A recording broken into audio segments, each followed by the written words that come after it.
Hi friends, आज हम आपके लिए लेके आए हैं करंट अफेयर्स के कुछ एमसीक्यूज़ जो कि 2 मई 2020 से लिए गए हैं। वीडियो को पूरा देखिएगा एंड अच्छा लगे तो please like and share subscribe ज़रूर कीजिएगा। तो शुरू करते हैं। आज का जो फर्स्ट क्वेश्चन है, देखते हैं। फर्स्ट क्वेश्चन है हमारा आज का, अमेरिका ने कोरोना वायरस से लड़ाई के लिए US agency car international development के ज़रिए किस देश को 23 करोड़ रुपए देने की घोषणा की है। तो ऑप्शन है फर्स्ट नेपाल, चीन, पाकिस्तान, भारत।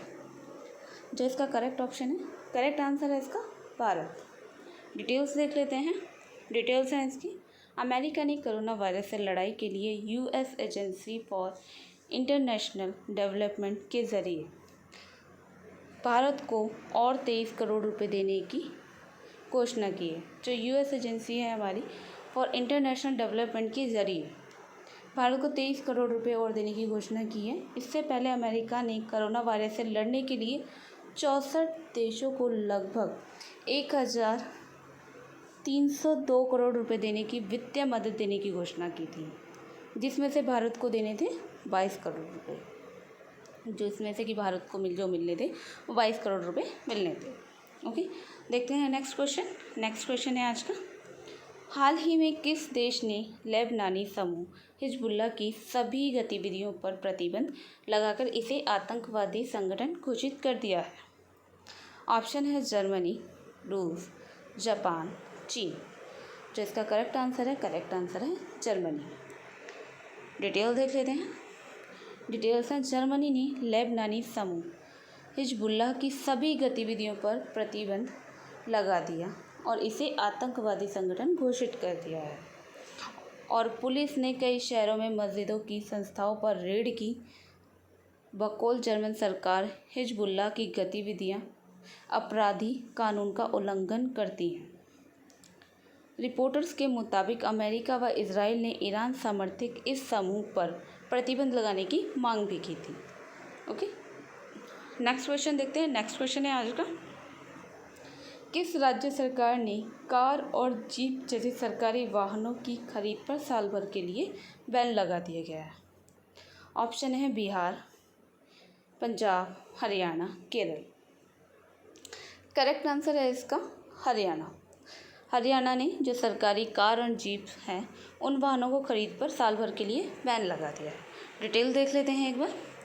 डिटेल्स हैं, हरियाणा कैबिनेट ने लॉकडाउन के बीच बसों, एम्बुलेंस, अग्निशमन वाहनों जैसे आपातकालीन सेवाओं के वाहनों को छोड़कर कार व जीप समेत सभी नए वाहनों को खरीद पर मौजूदा वित्त वर्ष में पूर्ण तरीके से प्रतिबंध लगा दिया गया। राज्य सरकार ने बताया कि अगर नई कार, नई जीप की सख्त ज़रूरत पड़ती है तो वाहनों की आउटसोर्सिंग हायरिंग की जाएगी। यह निर्णय मुख्यमंत्री मनोहर लाल की अध्यक्षता में हुई मंत्रिमंडल की बैठक में हुआ। ये जो निर्णय लिया गया ये मुख्यमंत्री मनोहर लाल जी की अध्यक्षता में मंत्रिमंडल में जो बैठक हुई है उसमें लिया गया। नेक्स्ट क्वेश्चन देखते हैं। नेक्स्ट क्वेश्चन है आज का, अंतर्राष्ट्रीय श्रमिक दिवस निम्न में से किस दिन मनाया जाता है। International labour day. ऑप्शन है 20 अप्रैल, 15 अप्रैल, 1 मई, 1 जून। जो करेक्ट आंसर है वो करेक्ट आंसर है इसका 1 मई। 1 मई को हमारा श्रमिक दिवस मनाया जाता है।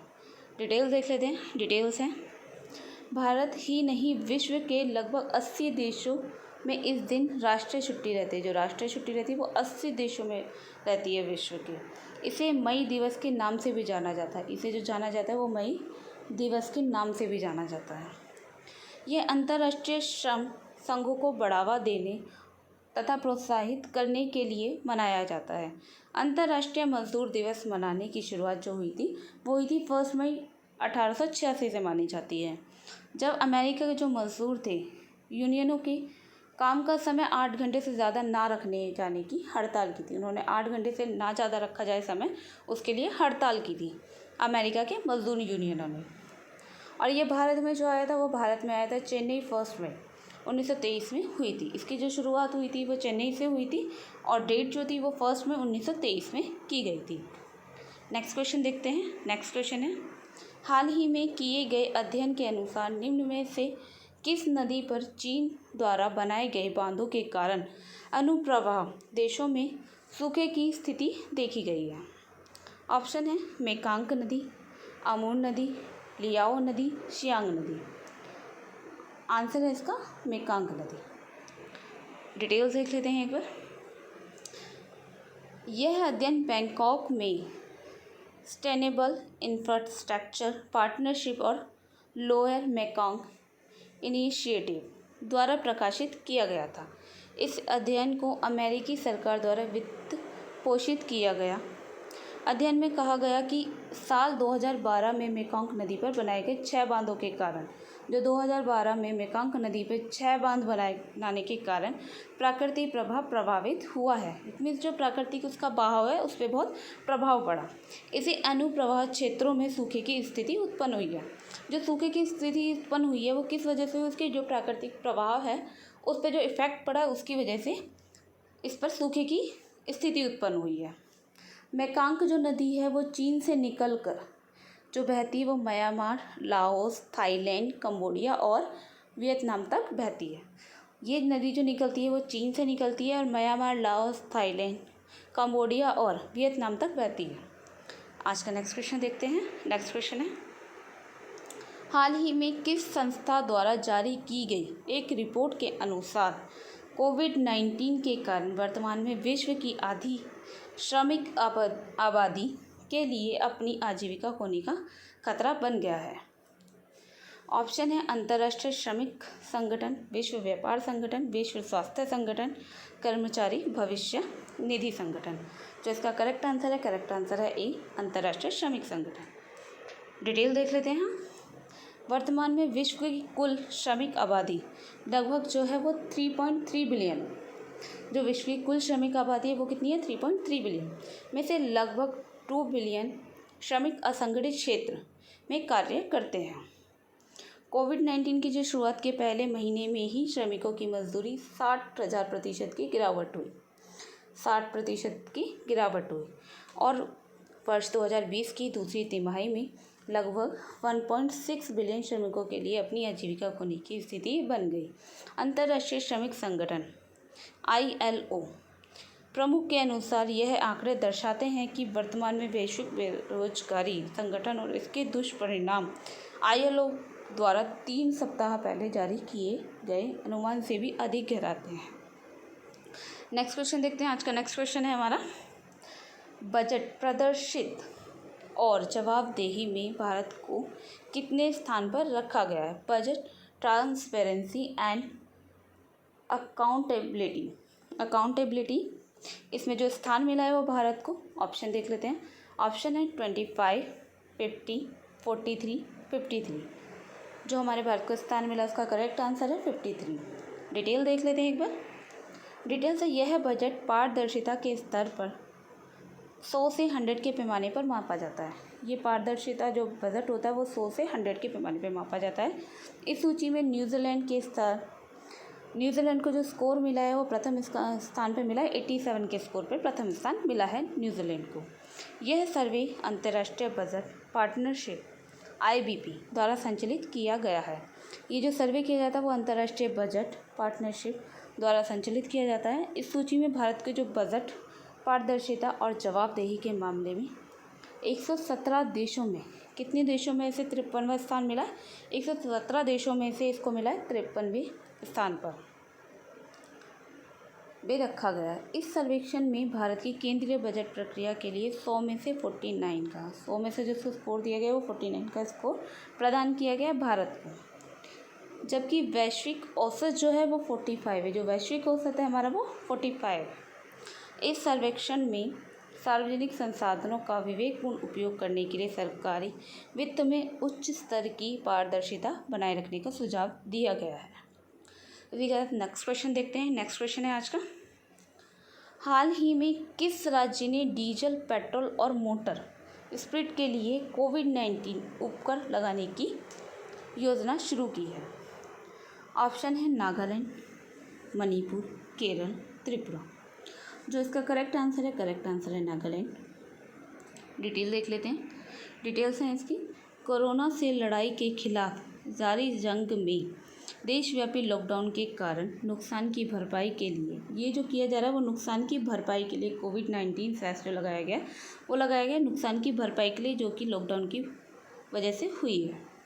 कोरोना वायरस के कारण लागू लॉकडाउन की वजह से नागालैंड सरकार की आमदनी पर प्रभाव पड़ा है। जो नागालैंड की सरकारी आमदनी है उस पर काफ़ी प्रभाव पड़ा है। राजस्व में आई इस कमी की पूर्ति के लिए सरकार ने पेट्रोलियम उत्पादों पर उपकर लगाने का फैसला किया है। कोरोना संकट के बीच नागालैंड सरकार ने पेट्रोल और डीजल पर कोविड-19 सेस लगाया है। कोरोना के जो संकट के कारण जो नागालैंड की जो सरकार है उसने पेट्रोल और डीजल के जो रेट उस पर जो सेस लगाया वो कोविड-19 सेस लगाया गया है।